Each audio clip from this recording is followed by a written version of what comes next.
Old National Bank is glad to present this edition of Big Ten Today. Thrilled to have you with us. Mike Holland, Shimmy Graham Miller, Andy Katz joins us in just a little bit. It has been this tidal wave of fascinating and wonderful attention for women's basketball in the college side. Now the pro side is officially starting with the WNBA. I know you've got games to call this season. What a fun time to be around this sport. You could see it building, Mike. I mean, I felt like it really started last year.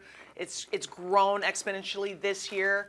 Next year, the top 25 rankings just came out. 9 Big Ten teams, women's teams, top 25 recruiting class. There's no ending. There's no stopping.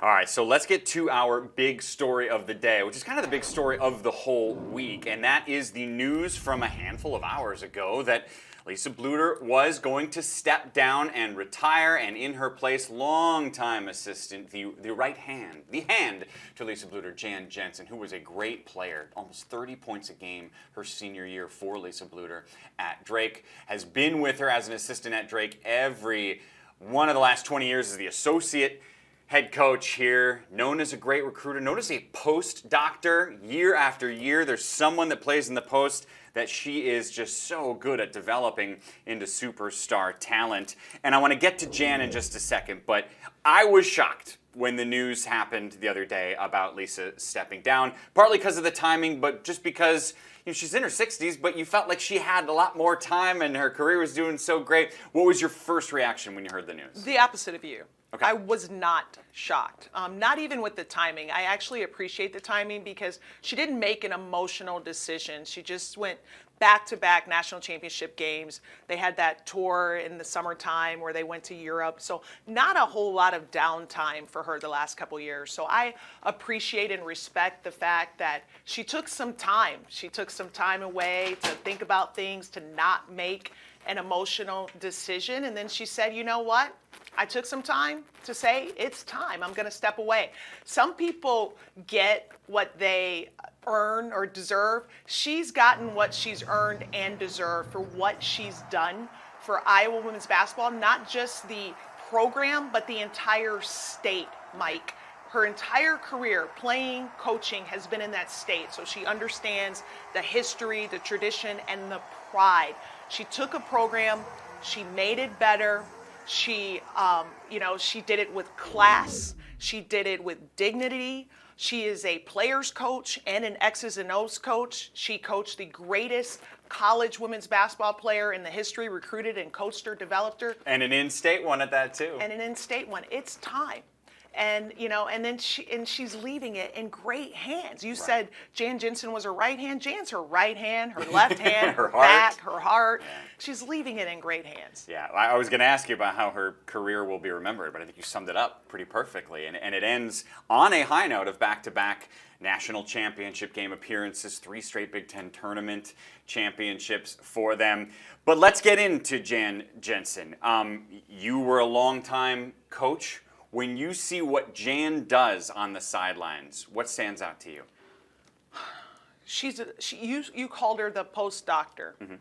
She takes 2-star, 3-star, no star recruits, and she turns them into all-star basketball players. Look what she's done with Bethany Doolittle, Megan Gustafson. Monica Sonano did not even have an offer from her home state school, the University of Minnesota, and that's a fact. And she's, first team all Big Ten, just an LA Sparks draft pick. I mean, Jan Jensen there's a saying that we like to say in the coaching profession, it's you don't mess with happy. Mm-hmm. And she's had multiple opportunities to leave Iowa over the last couple decades and build her own program. But she's happy there. She's valued there. She had great worth at Iowa. She's playing for someone who's not just a mentor and a boss, but a dear friend. She has a family. She also, like Jan Jensen, is an Iowa native. She understands the community and the state. So much pride, so much tradition, so much respect. And it's paid off for her. I think that what you see with the consistency of that staff, it says a lot about Jan and her loyalty, but I think you can go back to Lisa. It also says a lot about Lisa Bluter and how she treats people. Right. I mean, Jan's been known as one of the elite assistant coaches for years in the women's game. And like I said, you think of where the program is right now, she's in a good position to keep it there. And that's a lot of pressure for a first-time head coach in a Big Ten program. But there are some talented players that are back. They got one of the best transfer portal players in Lucy Olson from Villanova coming their way. I was going to be really good next year again. Well, they're one of those, when I mentioned the 9 Big Ten schools that are in top 25 2024 rankings, Iowa's one of them. So they have a great class coming in for this year with the transfer that you just talked about, but they're also got a great 2024. The future is bright. But I'll just tell you one quick Jan Jensen story. We were competitors. I was coaching at Clemson at the time, and we were at a tournament together in the Bahamas, and I got to watch Megan Gustafson just go to work on a West Virginia team, and I was just enamored. So I reached out to Jan, and I'd known Jan for many, many years on the recruiting trail, and we would recruit some of the same players. She beat me out on every single one of them. But we didn't know each other like that well. And I reached out to her, and I said, hey, Megan Gustafson is amazing, and I'm watching, and I got to pick your brain. And she said, give me a call, and we'll set something up. An hour later, she had answered every single one of my questions in great detail, and then followed up with me. When I got married, she reached out to me. When my mom passed away, she reached out to me. When we got let go at Minnesota, she reached out to me. She's just an outstanding human being. So when you say what comes to mind when I think of Jan, it's not just what she does, it's how she does it, Mike. And I do think the point you brought up, there are certain schools where it matters if you know that state. There just are certain places where it just feels like there's a greater acceptance. And she knows Iowa so well. You're right, she was born and raised in that state. How about her Twitter handle? It's not Jan Jensen. Iowa. It's Go Iowa. It's not Coach Jensen. It's Go Iowa. It says a lot about what that means to her and what she means to that state. And so she's going to take over this program that is now losing Caitlin Clark, one of the greatest players in the history of the sport. I'm curious, did you get to see any of the ABC documentary that was aired I watched over the it weekend? all. Pretty interesting, I watched right? all 4 episodes. It was great. I loved it. Yeah, it was great to see. One of the things I took away was the passion that Lisa Bluter had in some of her halftime speeches, and you could really see how coaches get into it. And that's something new for Jan Jensen, is without Caitlin Clark, she's going to be in charge. She's going to have to give some of those halftime speeches this year. I think all you need to know about Jan is that when it was announced that she was taking over the program, one of the first tweets that came out was from Caitlin Clark. No one else. I think her tweet was something along the lines of, no one else, this job goes to no one else but you. Kate Martin, all the former players. Right. And so that says a lot, what your players think about you. It is also a big day in this sport because, as we mentioned, the season tipped off yesterday, and it tipped off with a bang. Caitlin Clark's first game ever as a professional basketball player. Literally just days after playing in college, just a couple weeks after being drafted, she's already on the court.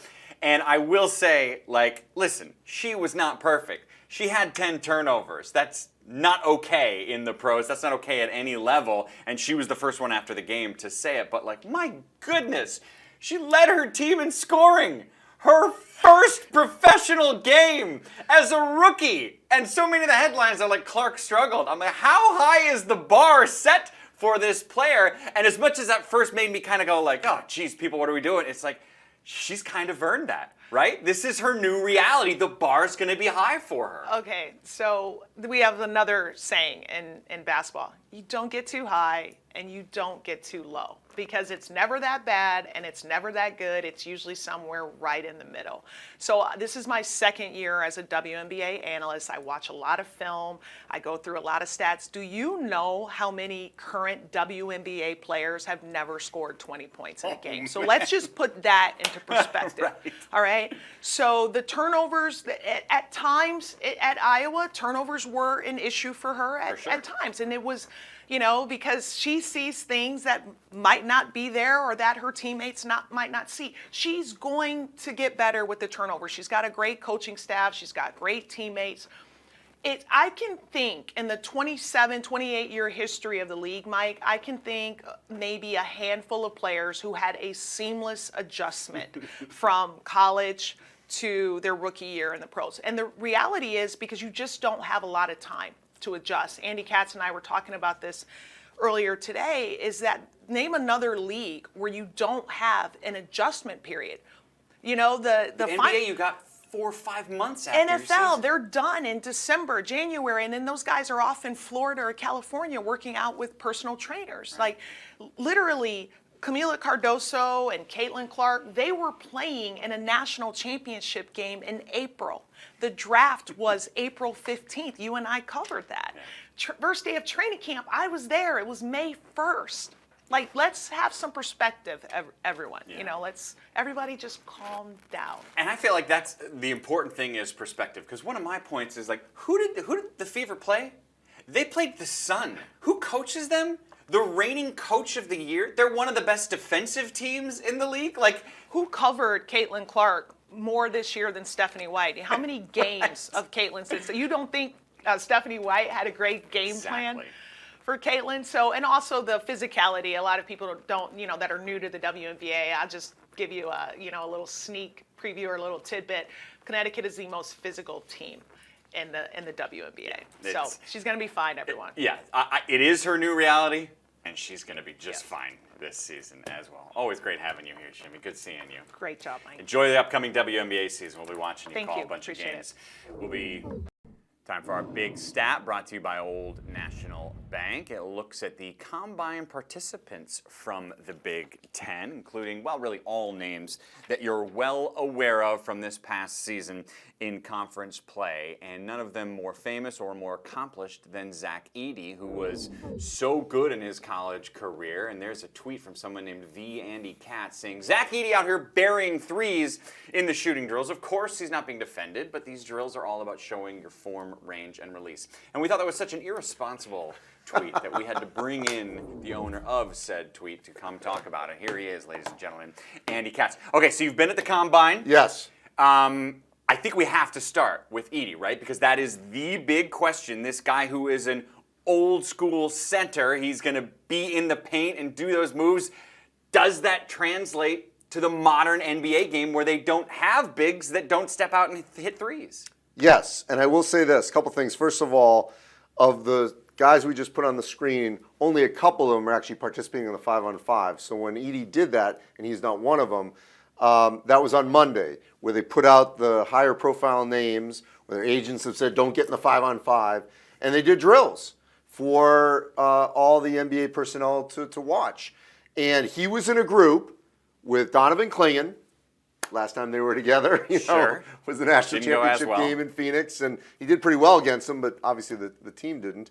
And then Alex Sarr, who has been bandied about, the Frenchman, as the potential #1 pick of the Atlanta Hawks, who now won the lottery. And Edey was the best shooter out there. Now, what does that mean? Maybe it doesn't mean anything. But Zach Edey told me yesterday that, look, he can shoot. He's been working on it. That wasn't what he was required to do at Purdue, obviously. That would make no sense if he was suddenly a three-point shooter. There's the 1-3 from this past year. Yeah, I mean, look, if he can do that, that is only going to help him get on the floor. He is going to be drafted. He's going to be drafted in the first round. He might end up in the lottery. Those were things that were not said about him a year ago, even though he was Player of the Year ago. Things that changed this year, and talking to a lot of NBA personnel this week, are, one, his endurance. Remember, he played almost 40 minutes in that Tennessee game. Okay, he was great in that Elite Eight matchup to get to the Final Four. He led his team to the national championship game. He was consistently good. better passer. His footwork has improved. There's no way that he's not going to play in the NBA, but that was a question a couple of years ago. And Matt Painter, I remember he told me and others this, that whoever drafts him needs to play him. Like, he's not a guy that would do well at number 12, 11 on the bench. Right. Because you can play him spot minutes, and if you play him correctly, boom, there's 10 points. Yeah. You know what I mean? He's not going to play 48 minutes, but you get him out there for little spurts on that second unit. It changes the game. Get him in the post, in that pick and roll, offensively. It'll be defensively where, how does he defend the pick and roll? Right. That's the big question. But he can get you 5 points a half, and suddenly he's scored 10 points for the game. Are the NBA folks saying, though, like, you have to change your game? We need you to hit threes? Or are they going to use what he's developed so well in college as a post presence inside? I think it's the latter. Okay. But the ability to do it, if he's left open, certainly will help his cause. The analogy is Boban. Not the Boban we see in the commercials now, the early Boban, who was a contributor. Now he sticks around because he's a great teammate, and everyone loves to have Boban around, and he's funny, and he's just going to help your overall locker room culture. But early Boban is the comparison I was told yesterday, where he gave you productivity, in spot minutes. Now maybe Zach Edey can eclipse that. I don't think he's Yao Ming, but he certainly could be a productive player. It's interesting he could go as high as the lottery. That would be really cool. I would say back end. Right. I think it's there. Right. And also, I will just say this, Team Canada this summer, that will help his cause because he's going to have a lot of significant prep, whether it's in practice, how much he plays, in the Olympics, before he even gets to training camp. If he's not the highest guy to go, is Indiana's Kel'el Ware going to be the highest guy to go, you think? Yes. He's just he's got an NBA body. He's a high flyer, rim protector, and he can run the floor very well, get those lob dunks. He is not as good, obviously, a traditional low post player, but he can be on a second unit and change the game athletically. If you ask me of the Big Ten guys who have the highest ceiling, guys that I thought, if everything breaks their way, they could have the best career, I don't know if I'd put anyone ahead of Terrence Shannon. What are NBA teams saying about him? Where could we see him go in this draft? Well, let's be honest. It's all about his court case. His court case now is going to be going to trial in Kansas in early June. And, he was at the combine. He's hurt right now. I don't know if he would have participated, but he was part of the media scrum on Tuesday. He addressed the issues. For the first time, I believe. First time since early December.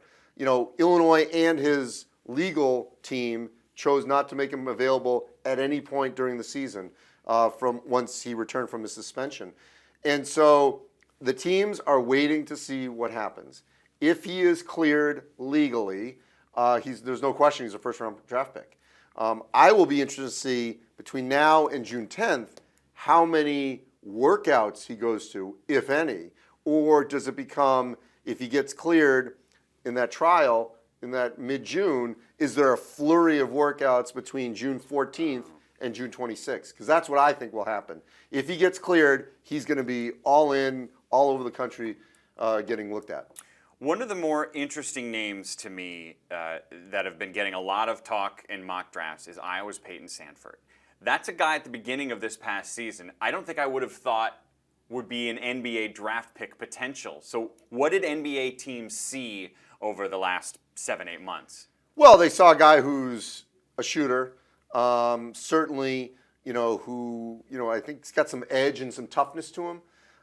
There's no question that guys like Duncan Robinson have changed the game for players like Peyton Sandfort. Sure. If you can make shots, there's a place for you.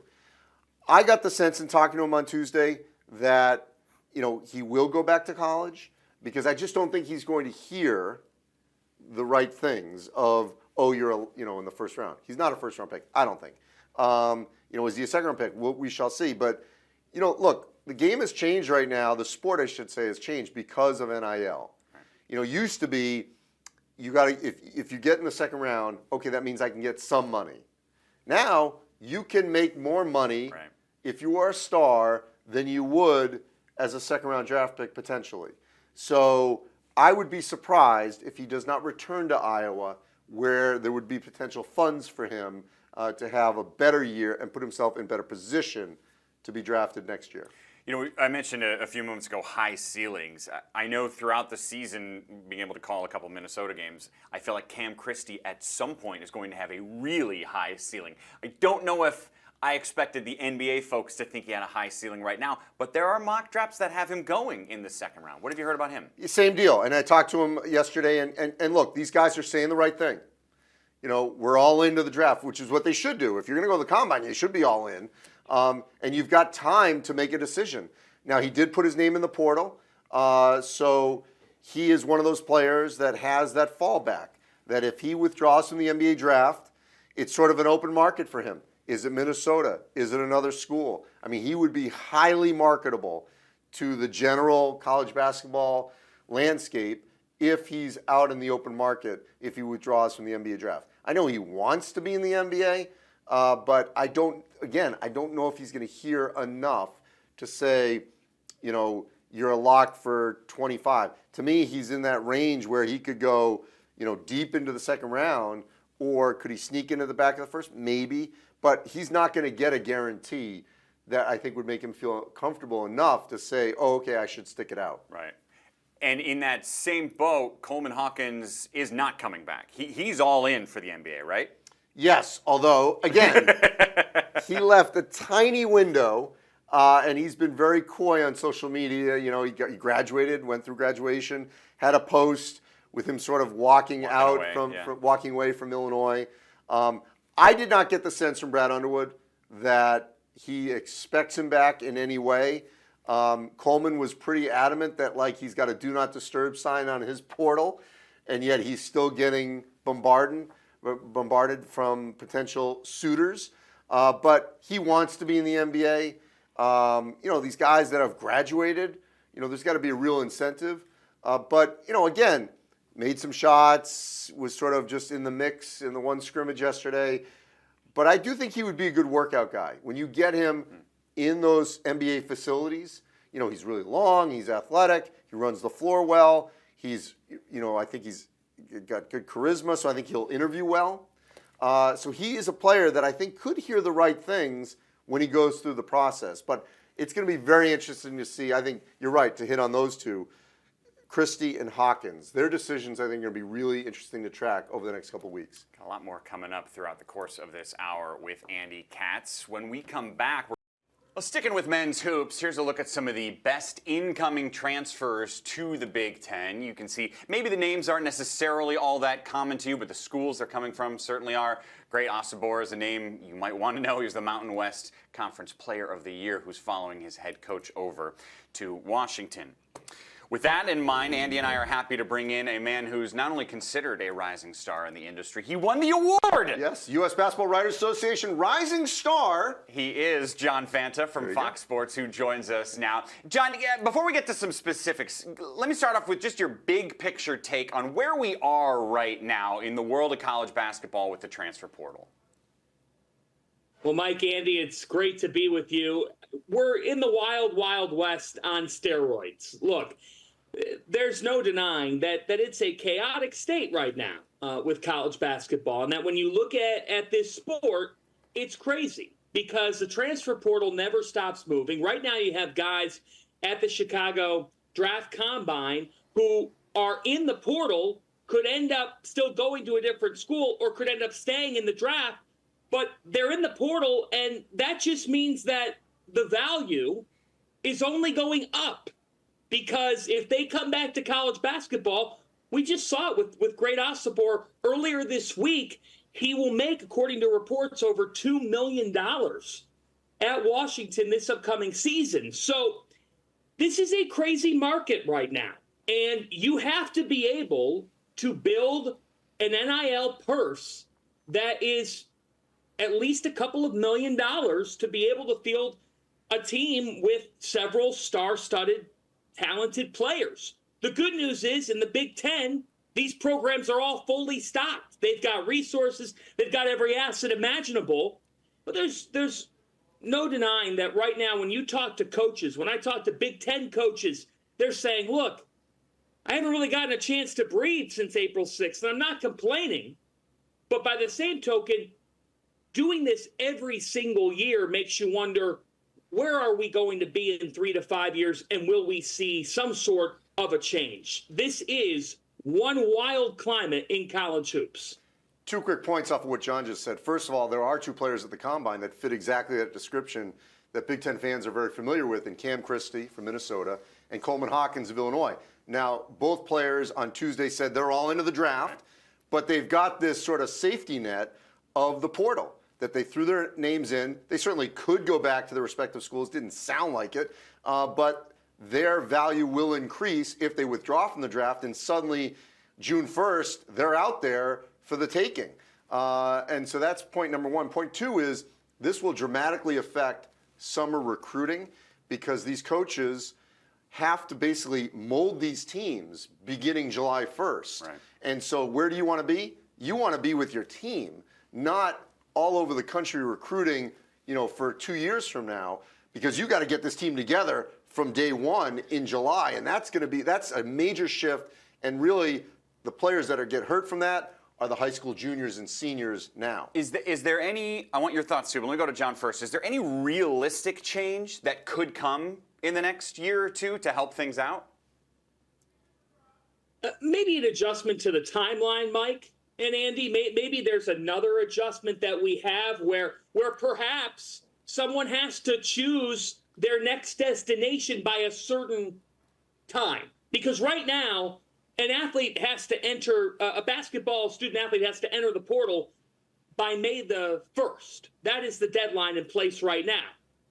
But they don't have to choose their next destination under any sort of timeline, meaning they can go ahead and hold this process out as long as they would like, and they also can help their value by doing that theoretically. So I would think that there's so much clamoring right now in college basketball about the fact that the transfer portal opens on what coaches call Selection Monday, the day after Selection Sunday, and how quickly that is, because shouldn't that be the week that we're solely focused on the NCAA tournament, and NCAA tournament coaches are allowed to focus solely on what they've achieved, getting to the big dance, and now playing NCAA tournament games, where right now they have assistant coaches who are in their hotel rooms watching some film of their NCAA tournament opponent, but also looking at the portal, hitting refresh every 5 minutes so that they don't get lost in the shuffle while they're building their roster. So maybe there's an adjustment there, and perhaps there's an adjustment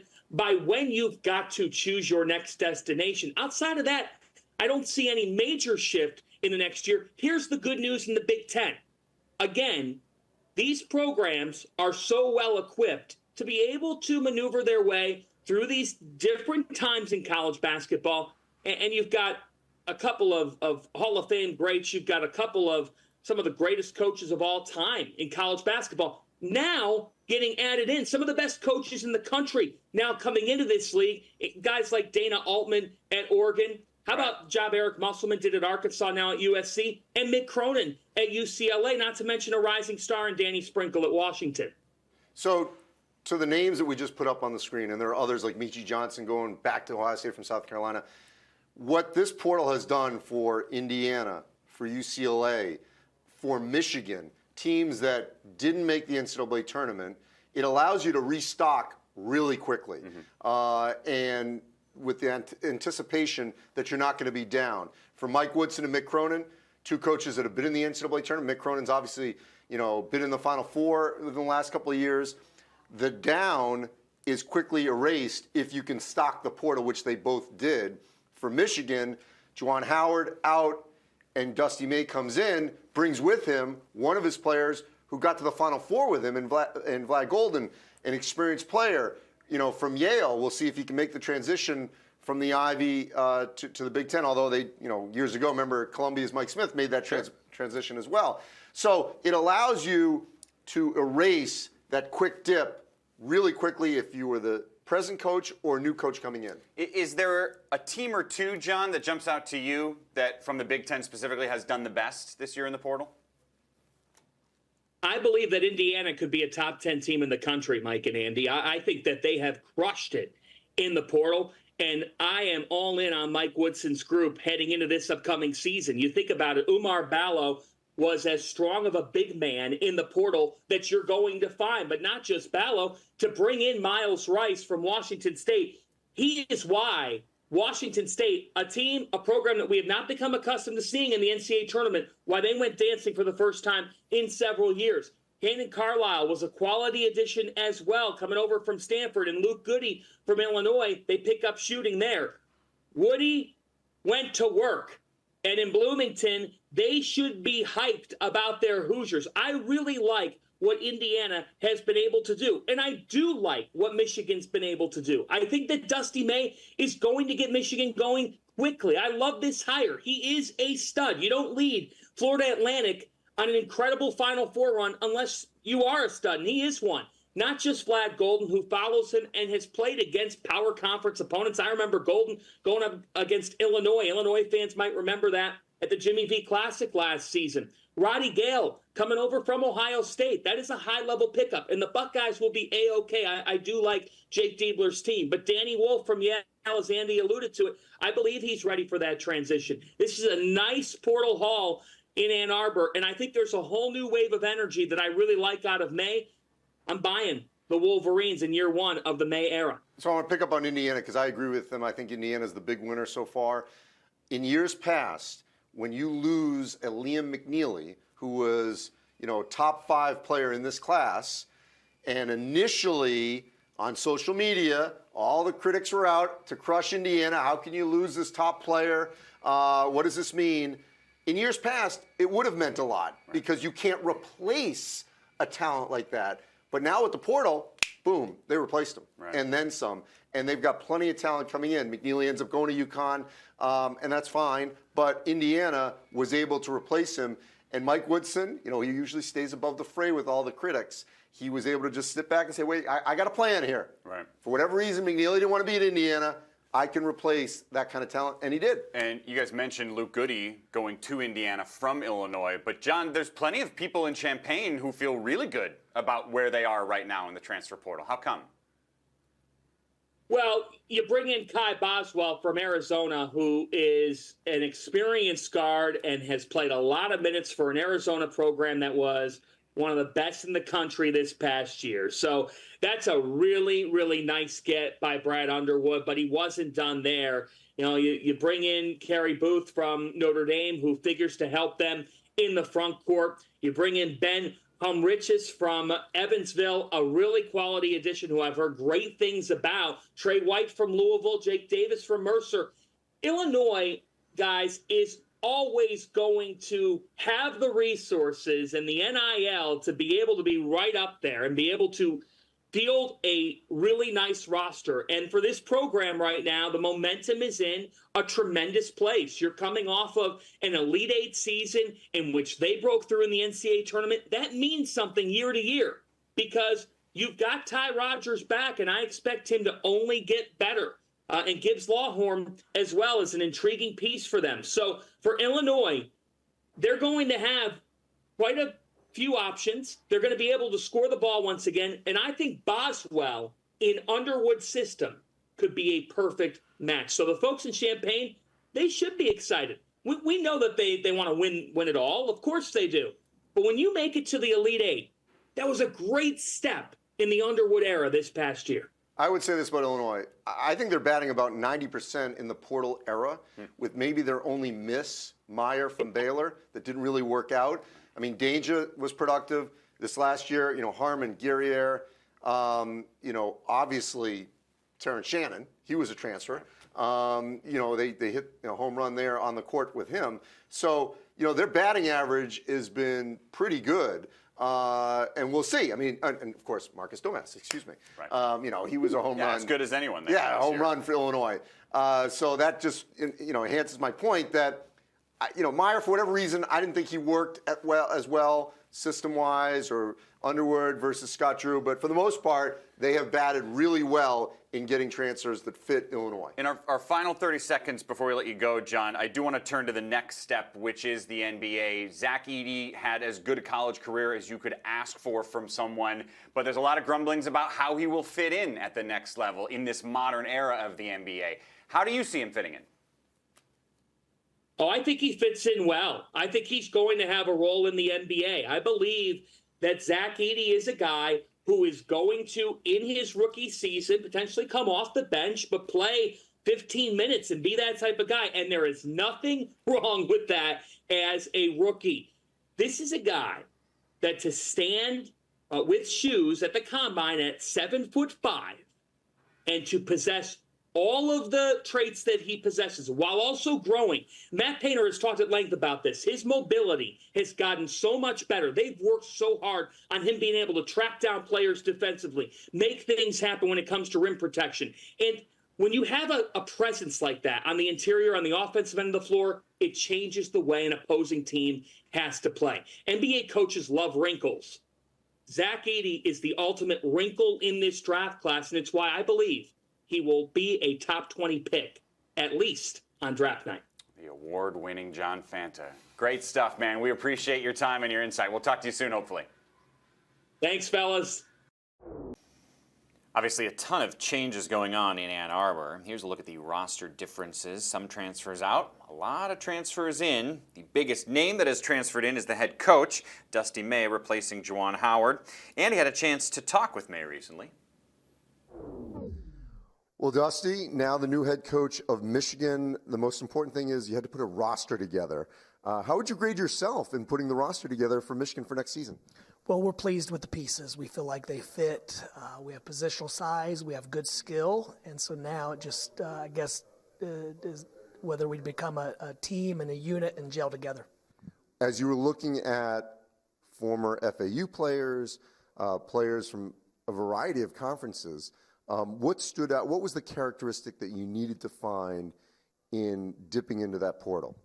Guys that are intentional about making their teammates better, about wanting to win. And then there's some other statistical factors, assist turnover ratio, 3-point percentage, usage rate. So there's some other things we look at, but more importantly, what's inside of them.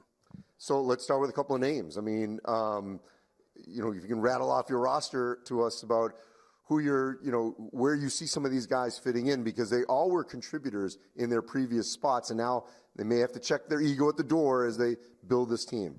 Well, we'll start up front. Vlad Golden came with us for those guys up front, 6'10" shooter from Alabama, a real quality floor spacer, someone that improved getting to the basket, improved it as a defender on a Final Four team. Roddy Gale from Ohio State, we're extremely excited about him, and especially the way he fits with those bigs that can shoot, his ability to get downhill, offensive rebound. We need him to be a lockdown defender. Reuben Jones, a guard that we're very familiar with from North Texas. He's a 6'5", Swiss Army knife. He can play the 1, 2, 3, and even 4 in a pinch. He's another guy he's an elite defender. He shoots a good 3-point percentage. He cares about winning. Trey Donaldson from Auburn University he split time with another point guard at Auburn last year on a very successful team, and another one, he shoots a good percentage.